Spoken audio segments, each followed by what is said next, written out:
ఎందుకు వచ్చింది ఆధిక్యత అంటే ఆయన పిల్లలమైనందున.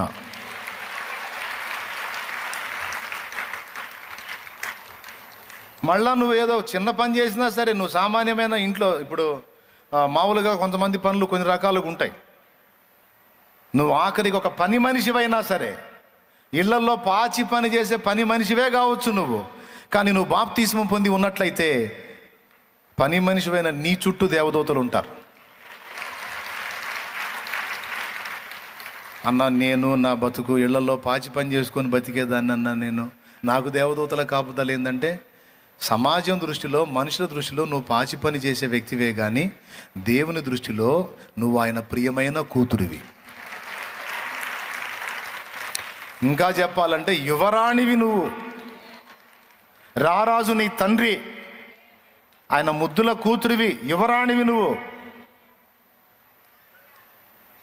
నమ్మితే ధన్యులు, నమ్మకపోతే అన్యులు. అదిగో అదిగో చూడండి, అక్కడ ఆ ఫోటో చూడండి.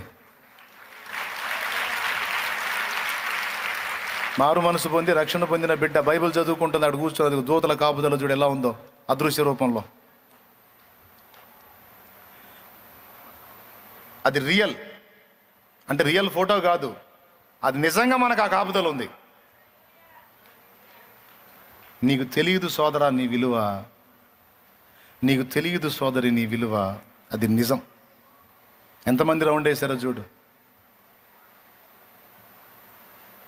దీనికి బైబిల్ నిరూపణ కూడా ఉంది. ఎలీషా ఒక్కడేగా, ఎలీషా చుట్టూ సిరియన్లు దండు కడితే పనివాడు చూసి దడుచుకున్నాడు. వామ్మో ఏలినవాడ, మనల్ని చంపడానికి సిరియన్లు గుంపు వచ్చారు, నేను బయటికి పోయి చూశాను, వామ్మో చాలా గుంపు ఉన్నారు, అయిపోయామన్నాడు. ఈయనన్నాడు, ఆపరా అన్నాడు. ఏంది సార్ ఆపేది? నిజం సార్, చాలామంది సైన్యం దిగారు సార్ మీకోసమే అంటే, వారికంటే ఎక్కువ సహాయం మనగలదు అన్నాడు. ఎక్కువ సాయం కలదా? ఎవడు ఒక్కడ కనపట్ల మన పక్షాన, ఉన్న గుంపు అంతా సిరియన్లు గుంపు మిడతలాగా వచ్చి వాలారు. దగ్గరికి వచ్చాడు. యెహోవా, వీడు చూచున్నట్లు వీడి కళ్ళు తెరువు అన్నాడు. వీడు చూచున్నట్లు వీడి కళ్ళు తెరువు అని కళ్ళ మీద చేయబెట్టి చేయి తీస్తే అప్పుడు సిరియన్ల దండు కనపట్ల. ఎలీషా చుట్టూ అగ్నియు పర్వతమును గుర్రపు రథములు రౌతులు, ఓ పెద్ద సైన్యం కనపడుతుంది ఇక్కడ.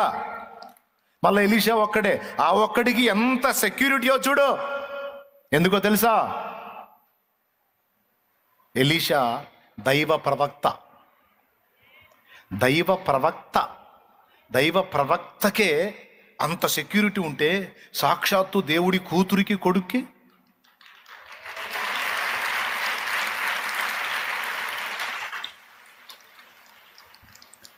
నువ్వు చెబుతుంటే కరెక్టే అనిపిస్తుంది, కానీ నిజమేనంటావా అనిపిస్తుంది అన్నయ్య.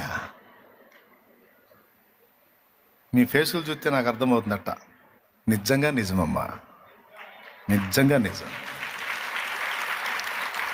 నేనేదో మీరు ఆనందపడతారని చెప్పట్లా, ఉన్న వాస్తవం చెప్తున్నాను నేను. అంటే మనం ఎంత విలువైన పాత్రలమో, ప్రభు దృష్టిలో మనల్ని ఎంత ఘనంగా చూస్తున్నాడో, దేవదూతలు మనల్ని ఎంత ఘనపరుస్తున్నారో మీకు అర్థం కావాలని చెప్తున్నా. ఆ విలువ మీకు అర్థమైనప్పుడు ఇంకా మీరు దేవునికి తగినట్టుగా బతుకుతారు. ఆ విలువ మీకు అర్థం కానప్పుడు చీప్గా బతుకుతారు.